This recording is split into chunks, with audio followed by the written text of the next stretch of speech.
You're not good enough for this family. How do you say off this? Rice is unbelievable. Stop fighting! Weddings are supposed to be about love, commitment, and two people choosing each other in front of everyone who matters. But after planning weddings for over a decade, I've learned that for some families, especially wealthy ones, weddings are something else entirely. They're stages, they're battlegrounds. And sometimes they're carefully orchestrated opportunities to remind a bride exactly where she stands. I've seen mothers smile while tightening the leash. I've seen generosity arrive wrapped in conditions. And I've watched women realize far too late that the most dangerous moment of their wedding day wasn't the walk down the aisle, but the moment someone else took the microphone. My name is Emily Carter. I'm a wedding planner, and I've spent years working behind the scenes of luxury weddings where everything looks flawless from the outside. What people don't see is the quiet power struggle happening just beneath the surface. The contracts, the subtle comments, the way money changes the tone of every conversation without ever being mentioned directly. Today, I want to tell you about 3 weddings where the bride was publicly reminded she wasn't considered good enough. Not by strangers, not by gossip, but by the very women who were supposed to welcome them into the family. The first wedding took place in Newport, Rhode Island, at a historic waterfront estate so pristine it looked like it had never known discomfort of any kind. Black tie, valet parking, crystal glasses catching the late afternoon light. Everything about it whispered old money without ever saying the words. The bride was Grace Holloway. Grace was warm, composed, and painfully aware that she was stepping into a world that didn't quite feel like it had been built for her. She didn't come from nothing, but she didn't come from this. She had built her life steadily, quietly, without inherited expectations or legacy surnames, doing the work for her. The groom, Harrison Whitmore, did come from that world.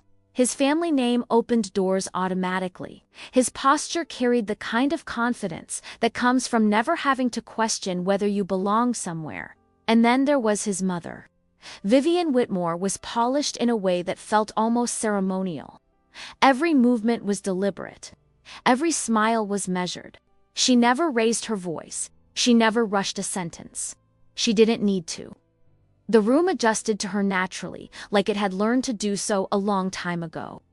From the very beginning, Vivian made it clear that she would be helping with the wedding, not assisting, not contributing, helping in the way that implies oversight. She offered to finance the entire reception, framing it as a gift to the couple, a gesture of generosity meant to ensure the wedding reflected the Whitmore family's standards. I remember the first meeting where this was discussed. Grace sat beside Harrison, hands folded, nodding politely as Vivian spoke about vendors, menus, and the importance of maintaining a certain atmosphere. There was nothing overtly cruel in her tone, but there was something else. A quiet assumption that this was no longer Grace's event to shape before any deposits were paid. Vivian requested what she called approval transparency. It sounded harmless, practical, even she wanted visibility on contracts, final say on certain vendors, and advance access to the reception timeline. Grace hesitated, just for a moment, and I saw it. That flicker of discomfort brides often feel when they sense a line being crossed, but aren't sure how to name it yet. I remember thinking, this is going to get complicated. Grace signed off on the clauses after being reassured they were standard, that it was simply about logistics. But money has a way of rewriting the rules without announcing it. Once the checks cleared, the balance of power shifted quietly, almost invisibly. Vendor conversations began looping back to Vivian. Seating discussions turned into debates about social hierarchy. Even the reception flow was subtly adjusted to accommodate introductions and acknowledgments that felt less like celebration and more like presentation. On the surface, everything remained elegant. Grace never raised her voice. Vivian never corrected her directly. But there was a growing sense that Grace was being positioned. Not as the center of the day, but as a guest who had been granted special access. By the time the wedding day arrived, the estate was buzzing with staff, guests, and that familiar hum of anticipation. Grace looked stunning. calm, radiant, determined to focus on the marriage rather than the undercurrents she had learned to live with over the past months. Vivian floated through the reception space like she owned it, because, in many ways, she did. And as I stood near the edge of the room, watching final details fall into place, I had a feeling I couldn't quite shake. The kind that settles in your stomach when you realize that someone didn't spend this much time preparing, just to sit quietly when the moment finally arrives. The ceremony passed without incident, which, in weddings like this, often feels less like peace and more like a calm before something shifts. Grace walked down the aisle with quiet confidence, and Harrison looked genuinely moved when he saw her. For a moment, the room softened. Even Vivian's expression loosened into something almost approving. Almost. The first test came before anyone noticed it for what it was. During the cocktail hour, while guests wandered the lawn overlooking the water, Vivian pulled me aside. Her voice was pleasant, her tone light, as if she were commenting on the weather. She wanted to review the reception speeches, not the order, the content. She explained that since she had financed the reception, she felt it was only responsible to ensure that everything aligned with the family's values. She didn't say Grace's name, but she didn't need to. The implication hovered between us, perfectly composed and unmistakable. I told her the couple had already approved the speaking order and that speeches were typically personal. Vivian smiled at me in a way that suggested she found that answer charmingly naive. "Oh, of course," she said. "I just want to make sure we're honoring the effort that went into today." I felt my stomach tighten. That phrase again, effort, always framed as generosity, always attached to expectation. I checked in with Grace shortly after. She was glowing, flushed with excitement, trying to stay present in the joy of the moment. When I mentioned that Vivian had asked about speeches, Grace's smile didn't disappear, but it stiffened. She told me Vivian had already mentioned wanting to speak during the reception, not a toast, a speech. Grace had hesitated, gently suggesting that maybe it would be better to keep things short and celebratory. Vivian had responded with something that sounded reasonable on the surface. She said guests appreciate context, that people like to know where things come from, that it would be rude not to acknowledge the family who had made the evening possible. That was the boundary test. Not a demand. Not a confrontation. A suggestion wrapped in etiquette, designed to see how much resistance there would be.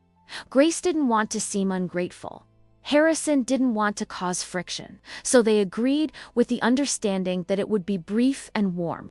In weddings, I've learned that the first concession is rarely the last. As the reception began, everything unfolded exactly as planned. The room glowed with candlelight. The band played softly as guests found their seats. Grace and Harrison shared their first dance, and for a moment, it truly felt like the celebration they had hoped for. Then, Vivian stood. She hadn't been announced yet. She didn't wait for a cue. She simply rose from her chair, smoothed her dress, and made her way toward the microphone with the confidence of someone who never doubts she'd be heard. There was a slight pause in the room, a collective recalibration. People turned their heads. Conversations faded. Vivian took the microphone and smiled, surveying the space as if she were taking inventory. She began by speaking about family, about legacy, about tradition. Her tone was calm, measured, almost affectionate. She spoke of raising Harrison, of the values he had been taught, of the importance of maintaining certain standards in life. Grace sat very still beside her new husband. Her posture was perfect. Her hands rested neatly in her lap. But I could see the tension in her shoulders. That subtle rigidity that appears when someone realizes they are no longer part of the conversation, but the subject of it. Vivian then shifted, just slightly, into gratitude. She spoke about the venue, the reception, the generosity required to bring something like this together. She mentioned effort again, sacrifice, commitment. And then she said something that made the air in the room feel thinner. She talked about access. About how not everyone is born into a world like this. How some people are fortunate enough to be welcomed into it. how guidance, support, and resources can open doors that would otherwise remain closed. I remember thinking, there's no way she's going where I think she's going, but she was only warming up. Vivian paused, just long enough to let her words settle. In my line of work, I've learned that pauses are rarely accidental. They're used when someone wants a room to lean in, when they want attention sharpened, when they want every ear tuned before the real message lands. She smiled again and continued, now speaking more personally. She talked about how Harrison had been raised with certain expectations, how the Whitmore family believed in excellence, discretion, and presenting oneself properly in society. I watched several guests nod politely, unsure where this was going, but unwilling to disengage. Then Vivian mentioned Grace by name, not harshly, not dramatically, almost tenderly. She spoke about welcoming Grace into the family and how generosity often comes with responsibility. She said that entering a world like theirs could be overwhelming at first, but that guidance made all the difference. She emphasized how important it was for Grace to learn, to adapt, to understand what had been provided for her. I remember looking around the room and wondering how many people realized what was happening in real time. How many understood that this wasn't a toast, but a recalibration of status? Because when a mother-in-law speaks about learning and being guided on a wedding day, who exactly is she speaking to, and who is she speaking about? Vivian then did something I had never seen done so openly. She referenced numbers. Not in detail. Just enough. She mentioned the scale of the reception, the level of planning required.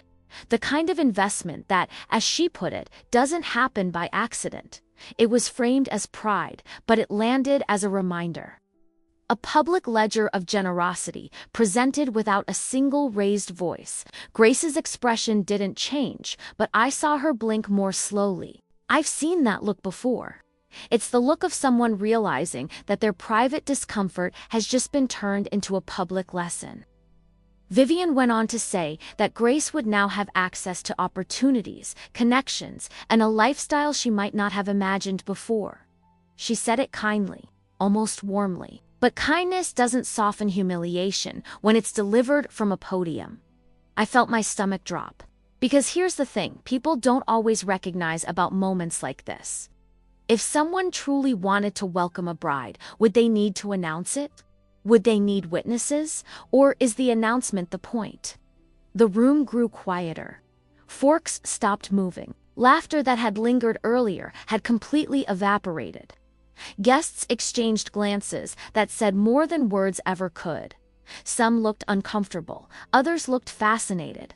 A few looked impressed, which was perhaps the most unsettling reaction of all. Harrison finally shifted beside Grace. He leaned toward the microphone, clearing his throat slightly, but Vivian had already reclaimed control. She wrapped up her speech by expressing confidence that Grace would rise to the occasion, that with the right support she would come to understand the expectations of the family she had married into. The applause that followed was scattered and uncertain. Grace smiled. She always smiled. But this time, it didn't reach her eyes.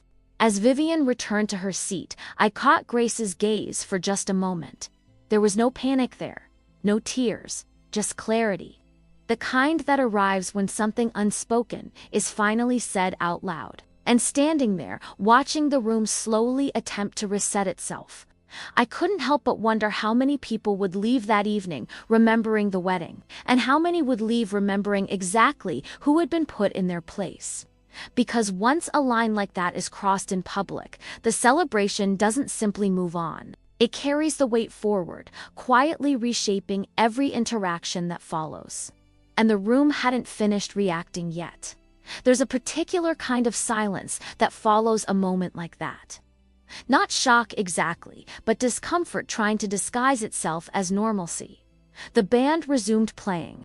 Servers moved again. Conversations restarted in fragments, each one slightly off rhythm, as if the room itself was unsure how to behave next.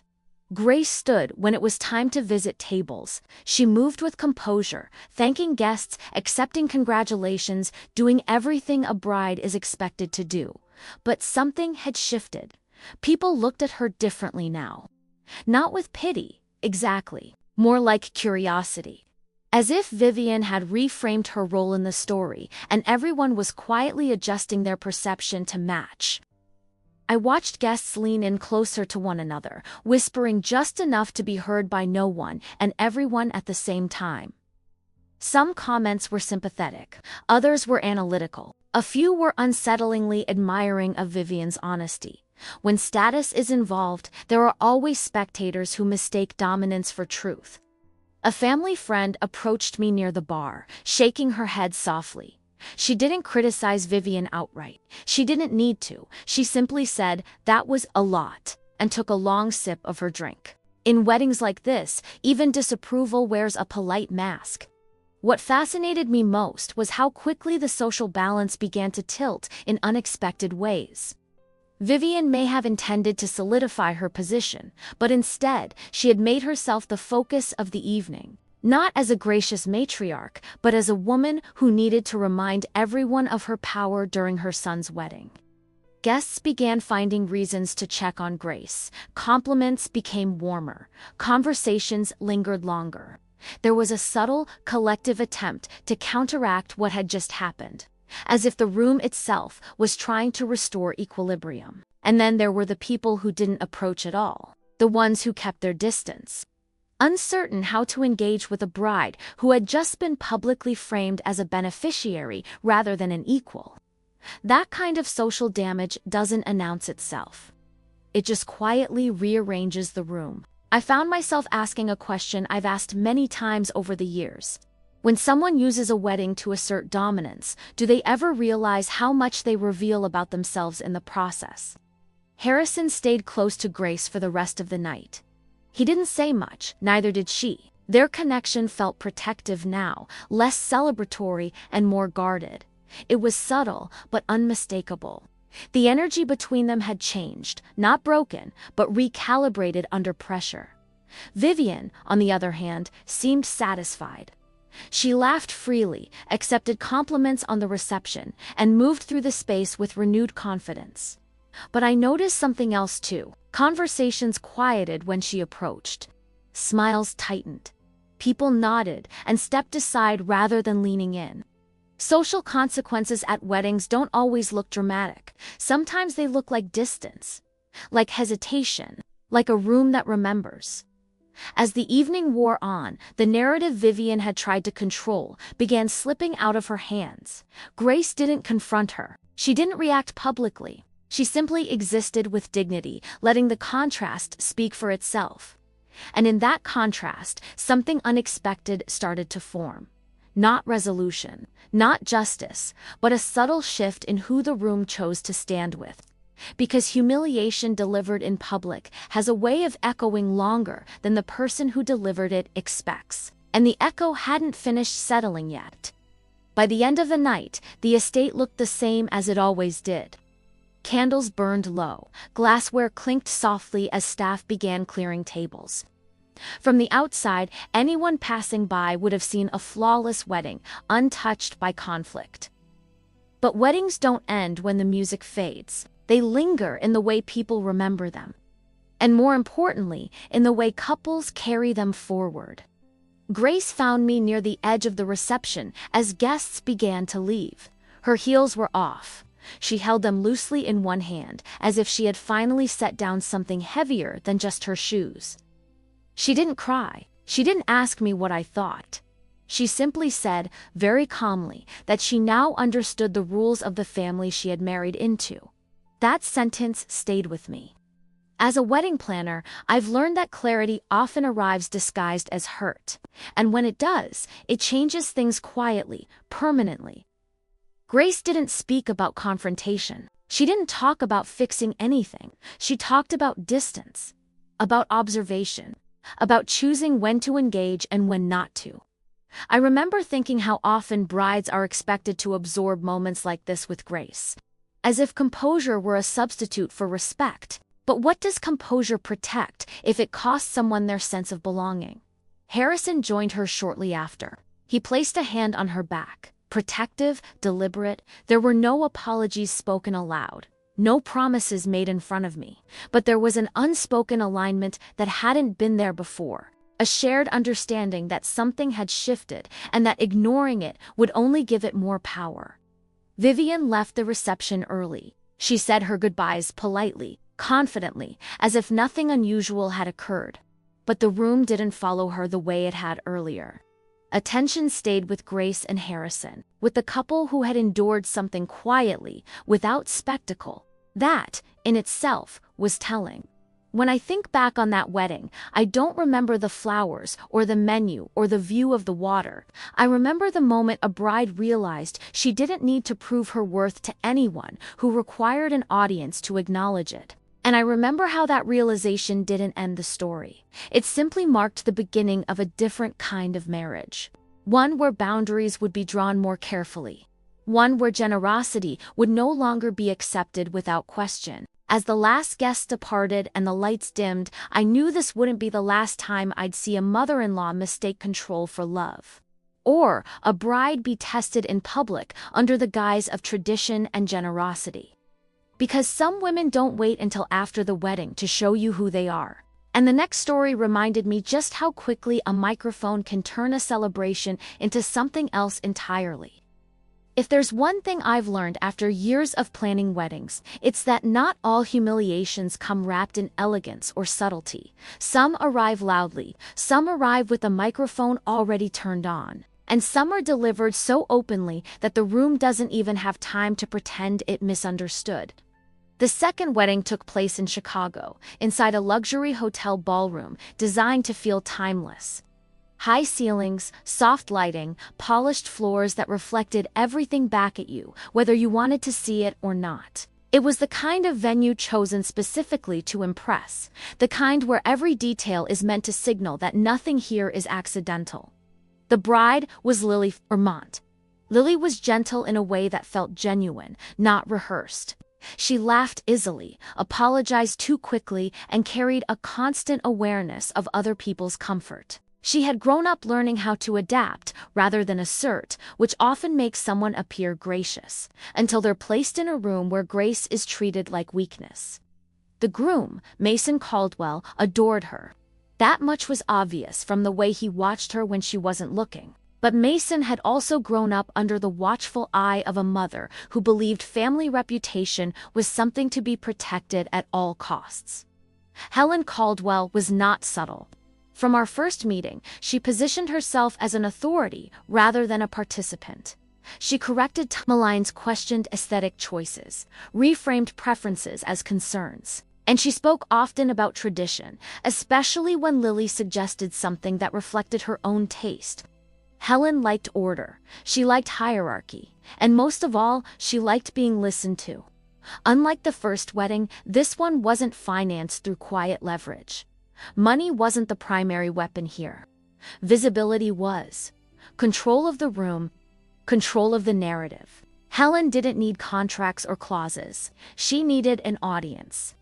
Early on, she informed me that she would be speaking during the ceremony to reception transition, not at the reception, not during dinner. During the shift between vows and celebration, I remember pausing, just for a beat, and asking her what she intended to say. She smiled and told me it was important to set expectations. That phrase again, expectations spoken as if they were neutral, when in reality, they're often anything but. When I mentioned that speeches at that moment could disrupt the emotional flow, Helen dismissed the concern immediately. She said weddings weren't just emotional events, they were family milestones, and milestones deserved context. Lily was uneasy about it from the beginning. She asked if it was really necessary. She worried it would feel awkward. Helen reassured her with a soft laugh, telling her she was overthinking things. That this was simply how the Caldwell family did things. I've always found it interesting how often discomfort is reframed as sensitivity when it comes from a bride. By the time the wedding day arrived, Lily looked beautiful, but tense. The ballroom filled quickly. Guests took their seats. The ceremony unfolded smoothly, vows exchanged under soft lighting and polite applause. And then, just as people began to stand, to exhale, to transition into celebration, Helen rose from the front row. She reached for the microphone before anyone could redirect her.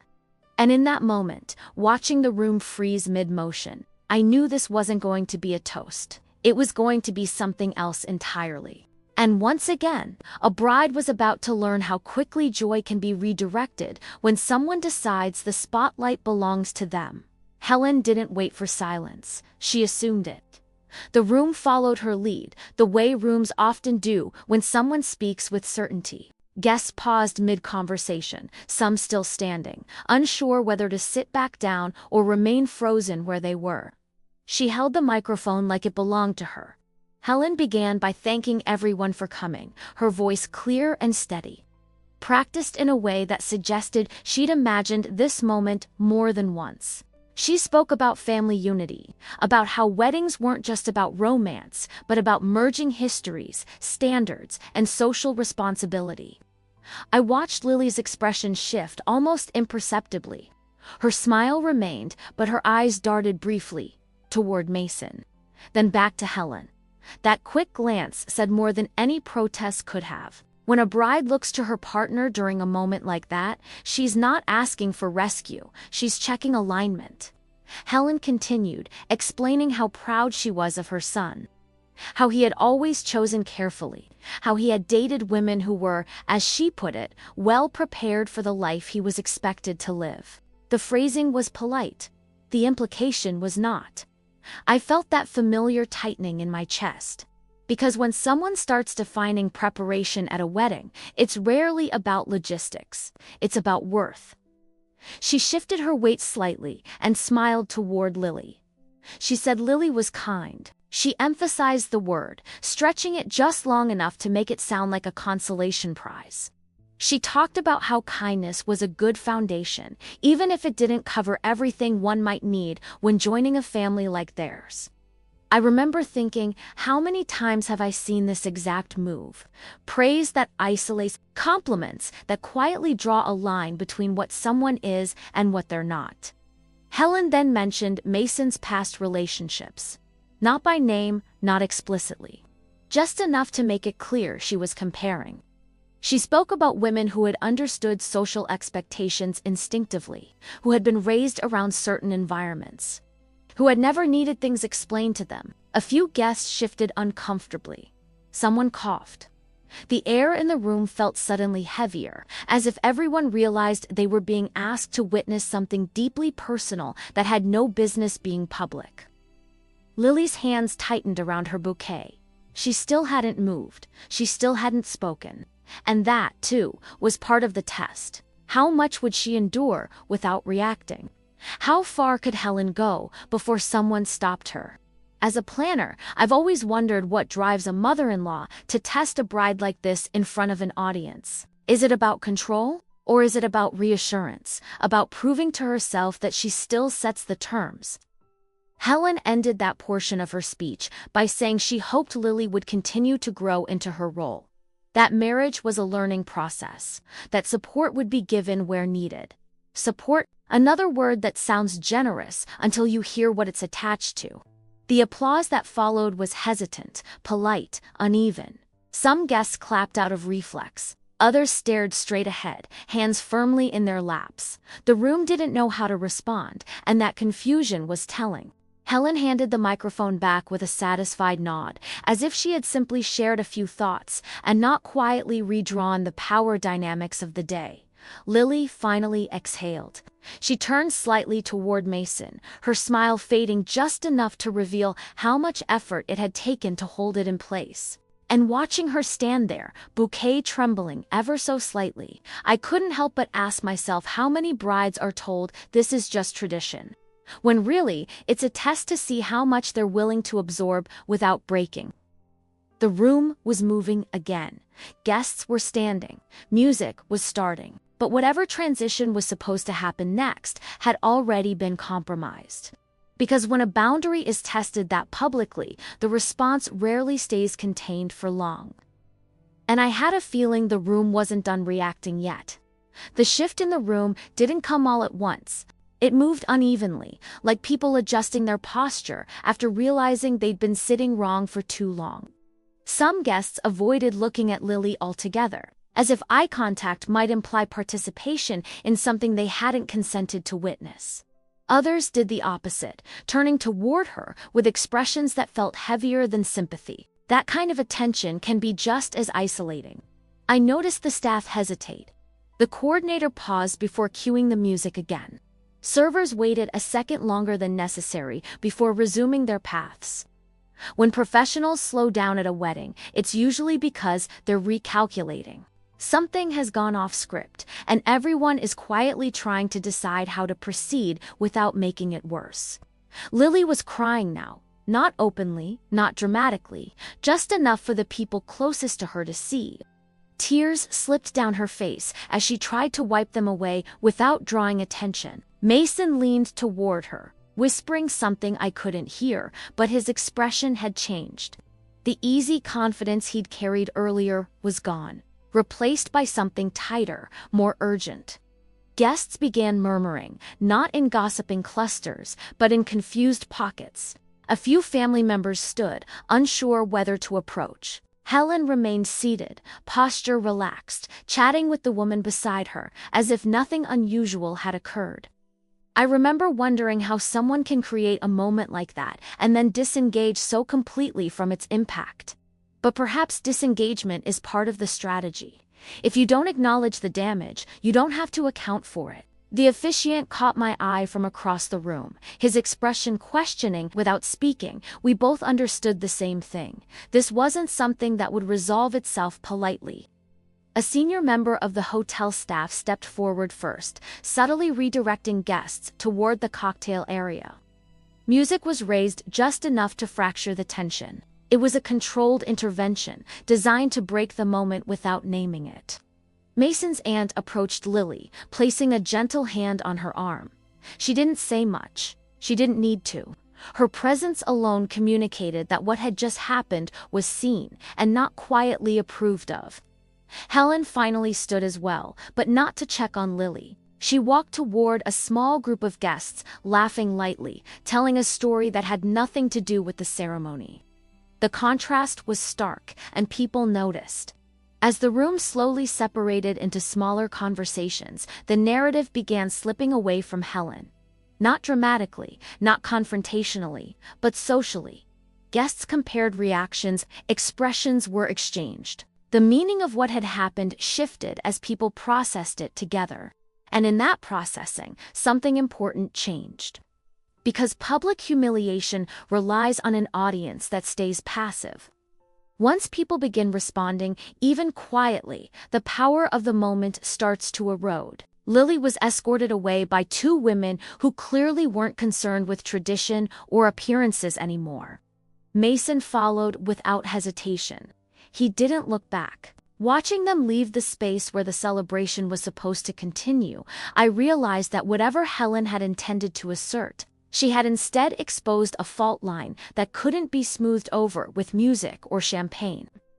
The wedding moved forward, but not intact, and what came next wouldn't be decided by who had the microphone. It would be decided by who was willing to intervene when silence stopped being neutral. Lily didn't return to the ballroom for a long time. When she did, the room felt different around her. Not because it had softened, but because it had learned something. People approached more carefully now. Voices lowered. Congratulations were offered gently, as if joy itself needed to be handled with care. She found me near the edge of the space, hands wrapped around a glass of water she hadn't touched. Her mascara was smudged, but she hadn't tried to fix it. There was a quiet defiance in that choice. As if pretending nothing had happened felt more exhausting than letting the evidence remain. She didn't ask me if what happened was wrong. Brides almost never do. Instead, she asked something else. She asked whether weddings always reveal things this early. I told her the truth. That weddings don't create dynamics, they accelerate them. And once accelerated, they're hard to unsee. Mason joined us a moment later. He looked older than he had that morning. Not tired. Resolved. He said very little, but when Helen approached shortly after, he stepped slightly in front of Lily without thinking. The movement was small, almost instinctive, but it spoke louder than any confrontation. Helen noticed. She commented on Lily's tears, framing them as stress.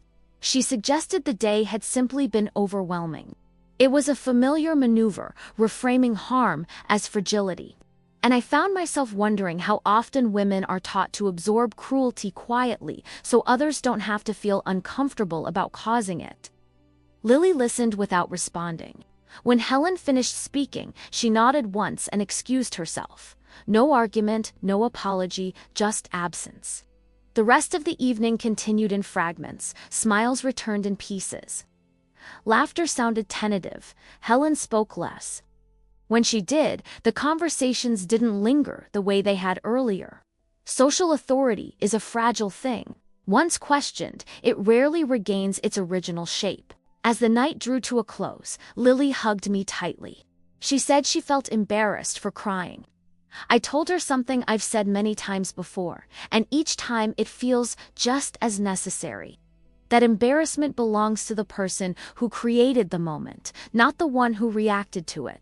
Driving home later, I kept thinking about how often emotional endurance is mistaken for strength.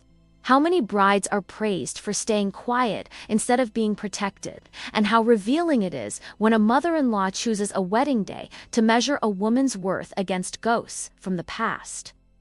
Lily didn't leave that wedding feeling celebrated, but she left it knowing something important.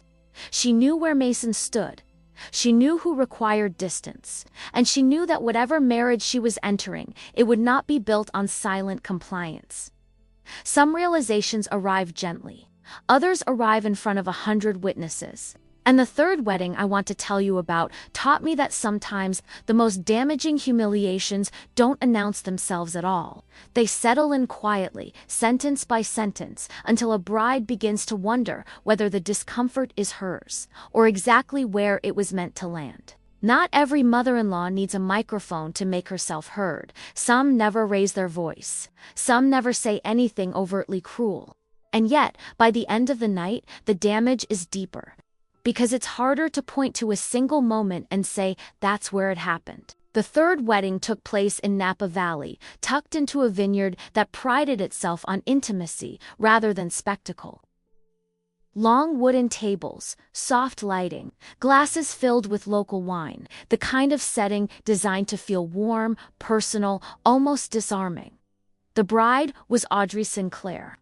Audrey was thoughtful, reflective, and deeply invested in making everyone comfortable. She was the kind of bride who worried more about her guests than herself, who asked whether people were enjoying the food before asking how she looked. That sensitivity had always served her well, until it didn't. The groom, Lucas Bennett, was calm, agreeable, and accustomed to smoothing things over. He had grown up with a mother who never demanded attention outright, but always seemed to have it anyway. Laura Bennett was quiet, not shy, not passive, quiet in the way that suggests confidence. She spoke softly, chose her words carefully, and never appeared rushed. Unlike the other mothers I'd worked with, Laura didn't assert control through money or volume. She asserted it through comparison. From the beginning, Laura spoke often about Lucas's past, not critically, almost nostalgically. She referenced former partners in casual conversation, mentioning how cultured one had been, how emotionally intuitive another was, how effortlessly they fit into certain social settings. Each comment was framed as harmless reminiscence. Each one landed just a little too close to the present. Audrey noticed. Of course she did. But every time she hesitated, Laura smiled kindly, as if to reassure her that nothing inappropriate had been said. That kind of kindness can be disarming. It makes you question your own reaction. It makes you wonder if you're being unfair. I remember thinking how easy it is to mistake passive comparison for innocence, and how often women are encouraged to doubt themselves when the harm isn't loud enough to name. As the wedding day approached, Laura offered to share stories during the dinner. She said guests would appreciate learning more about Lucas, about who he had been, about the people who had shaped him. Audrey agreed. It sounded reasonable. After all, what could be wrong with a few stories at an intimate dinner? But as I watched Laura rehearse her remarks quietly, smiling to herself, I felt a familiar unease. Because stories are never just stories when they're chosen carefully. And sometimes, the most effective way to diminish someone isn't to criticize them directly. It's to remind them of who came before. The first boundary wasn't crossed at the dinner table. It happened earlier, in fragments, the kind that are easy to dismiss if you're trying to keep the peace. While Audrey was getting ready, Laura stopped by the bridal suite under the pretense of checking in. She commented on the dress, saying it was elegant in a very modern way. Then she mentioned almost thoughtfully how one of Lucas's former partners had worn something far more traditional. How timeless styles had always photographed better, in her opinion. Audrey smiled and thanked her. What else was she supposed to do? When criticism arrives wrapped in personal tastes, who gets to decide whether it's harmless or intrusive? At the ceremony, Laura sat in the front row, posture relaxed, eyes attentive. She cried at the vows. She held Audrey's hands afterward and told her how beautiful everything was. There was nothing to confront, nothing to push back against. That's what made it so effective. During the cocktail hour, Laura moved from group to group, telling stories. Not about Audrey, about Lucas, about his childhood, about the women he had loved before. Each story was delivered warmly, with affection, as if she were simply sharing memories with people who cared. But patterns matter. Each former partner was praised for something specific. One had been emotionally perceptive, another had understood family dynamics instinctively. Another had been raised in a way that made certain expectations feel natural rather than learned, and Audrey heard all of it. I watched her nod politely from across the lawn, glass of wine untouched in her hand. She wasn't being excluded. She was being surrounded by a narrative she hadn't written. And I couldn't help but wonder how often brides are told they're being welcomed, when what's really happening is a comparison being staged in plain sight. The real test came at dinner. Laura stood to speak, smiling gently at the long tables glowing under string lights. She said she wanted to share a few stories so everyone could understand Lucas better. She spoke about his sensitivity, his intelligence, his need to feel understood. Then she mentioned how rare it was for people to truly see him, how some had come close, how others had understood him in ways that felt almost effortless. Audrey sat very still. No names were spoken, none were needed. Each compliment created a shadow, each memory implied a standard that existed just beyond reach. And because nothing was said directly, there was no obvious moment to interrupt. I felt that familiar tension settle in. The kind that doesn't spike, but spreads. Because how do you respond when the harm is implied rather than stated? When every sentence can be defended as affection? Laura ended her speech by welcoming Audrey into the family, saying she hoped this new chapter would be one of growth and understanding. Growth, understanding. Words that sound generous until you ask who they're really for. Applause followed, warm and sincere. And Audrey smiled. But this time, the smile didn't signal endurance. It signaled awareness. Because sometimes, the boundary isn't tested by how much someone takes from you, but by how long you're willing to question whether you're allowed to feel hurt at all. And once that question forms, it doesn't disappear easily. What followed Laura's speech wasn't discomfort in the way people usually expect it to look. There was no frozen room, no sudden hush. In fact, the atmosphere remained warm, almost deceptively so. Laughter returned quickly. Glasses clinked, conversations flowed, and that, in many ways, was the consequence. Because when humiliation is quiet enough, it doesn't disrupt the room, it embeds itself in it. Guests began referencing Laura's stories in conversation, not maliciously, casually. Someone mentioned how close Lucas had always been to his past partners. Someone else commented on how deeply his mother understood him. Each remark was harmless on its own. Together, they formed a narrative Audrey hadn't consented to but was now expected to carry. I watched her engage politely, nodding, asking questions, doing the emotional labor of absorbing comments that subtly positioned her as the newest attempt rather than the chosen partner. And I found myself wondering how often social gatherings reward the person who controls the story, not the one living inside it. Lucas didn't notice at first. He was relaxed, enjoying the evening, unaware of how the ground beneath Audrey was shifting inch by inch. Laura sat nearby, content, rarely speaking now. Her work was done. The story had been released into the room. It no longer needed her. There's a particular loneliness that comes from being surrounded by people who aren't being unkind, but also aren't protecting you. Audrey wasn't being attacked. She was being contextualized. As dinner continued, guests leaned into Laura more than Audrey. Questions were directed toward her. Recollections were invited. She became the emotional anchor of the table, while Audrey slowly faded into the role of listener. That's when Audrey's posture changed. Not dramatically, just enough to notice if you were looking closely. Her shoulders straightened, her gaze sharpened. The polite nods became shorter. Something had clicked into place. Because once you recognize a pattern like this, you stop asking yourself whether you're imagining it. Audrey excused herself from the table earlier than planned. Not abruptly, not emotionally. She simply stood and walked away, leaving a brief, awkward gap in the conversation that no one quite knew how to fill. Laura noticed. For the first time that evening, her smile faltered. Just slightly. Because the power of passive humiliation depends on proximity. Distance weakens it. Guests continued talking, but the tone had shifted. The stories had reached their limit. Without Audrey present to absorb them, they felt oddly exposed, as if they had overstayed their welcome. And watching that subtle recalibration happen, I couldn't help but think how often silence is mistaken for consent.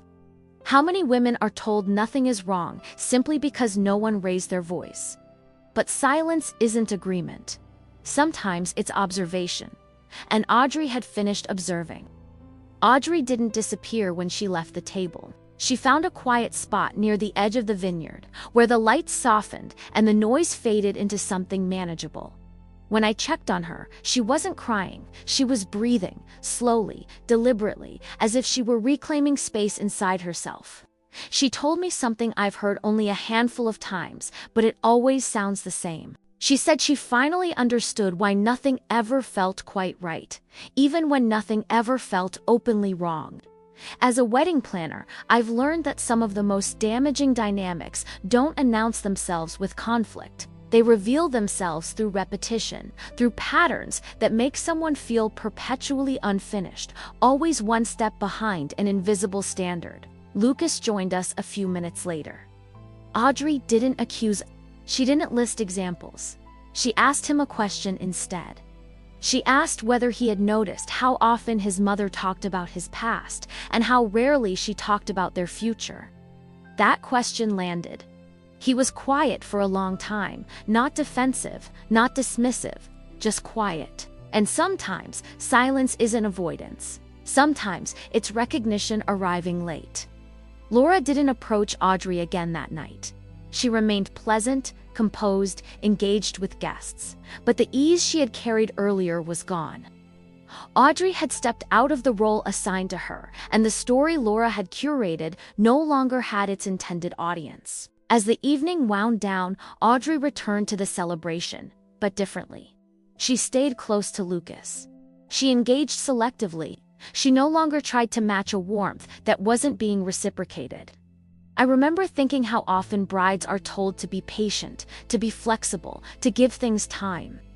But patience without awareness can quietly turn into Audrey didn't leave that wedding feeling triumphant. There was no confrontation, no dramatic shift in family dynamics. What she left with was something quieter and far more durable.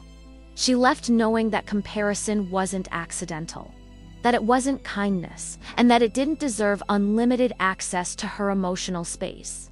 Some realizations don't ask to be announced. They simply change how close you let someone stand to you. And looking back on these 3 weddings, 3 very different women, 3 very different mothers-in-law, I'm reminded that public humiliation doesn't always look the same. Sometimes it's loud. Sometimes it's polished. Sometimes it's wrapped in stories that sound loving until you hear what they're really saying. As a planner, I've watched money, status, and family legacy turn celebrations into tests of worth. And I've watched brides learn in real time that being good enough is often less about who they are and more about who someone else needs them to feel inferior to. The weddings end, the music stops, the venue's empty. But the dynamics revealed that day don't disappear. They follow couples into their marriages, shaping boundaries, alliances, and distance in ways no seating chart ever could. And if you've ever witnessed a moment like this or lived through one, you already know that the most important part of the wedding isn't what happens in front of everyone. It's what people carry with them when they leave. Weddings have a way of exposing truths that usually stay hidden behind polite smiles and carefully chosen words. I've seen it happen more times than I can count. Under the glow of candles and the weight of expectation, people reveal exactly how they see one another, who belongs, who must prove themselves, and who believes love comes with conditions. Grace learned what it feels like to be welcomed with a ledger instead of open arms. Lily learned how quickly tradition can be used to justify cruelty when no one interrupts it. Audrey learned that silence can be just as powerful as confrontation when it's used to reclaim space rather than surrender it. And in every one of those rooms, I saw the same thing happen. The moment a mother-in-law chose the wedding day to assert dominance, she told the truth about herself far more clearly than she ever told it about the bride. Because love doesn't need an audience to be real, respect doesn't require comparison, and generosity doesn't need reminders. As a wedding planner, I've learned that the most important boundaries aren't written into contracts or timelines. They're drawn in moments like these, when someone decides what they will carry forward and what they will quietly leave behind. If these stories felt uncomfortably familiar, you're not alone. Weddings are emotional magnifying glasses.